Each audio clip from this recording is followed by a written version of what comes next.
வாட்ஸ்அப்பில் நம்ம மெசேஜ் போட்டிருப்போம். அவங்க படிச்சிருக்காங்களா இல்லையான்னு நம்மளுக்கு ஒரு டவுட்டாகவே இருக்கும். அதுதான் நம்ம பார்க்க போகிறோம். இப்போது ஒருத்தவங்க பேர் நம்ம எடுக்க போகிறோம்.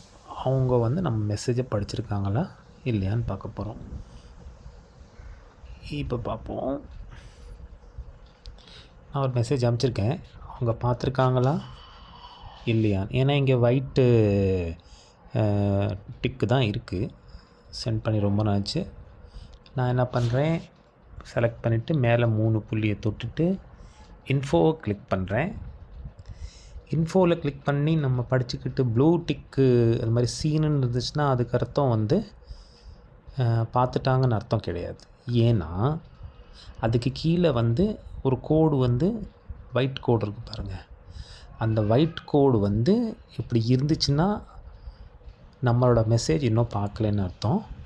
அதனால் மேலே வந்து ப்ளூ 2 கோடு வந்துட்டால் பார்த்துட்டாங்க அர்த்தம் கிடையாது. கீழே அந்த கோடு இருந்துச்சுன்னா பார்க்கலன்னு அர்த்தம். அப்போ நம்ம மெசேஜை இன்னும் பார்க்கலை. டெலிவர்ட்லேயும் ஒயிட் கோடு இருக்குது, ஆனால் அவங்க நம்ம பார்க்கலை. அதுதான் இதுக்கு அர்த்தம். நன்றி, வணக்கம்.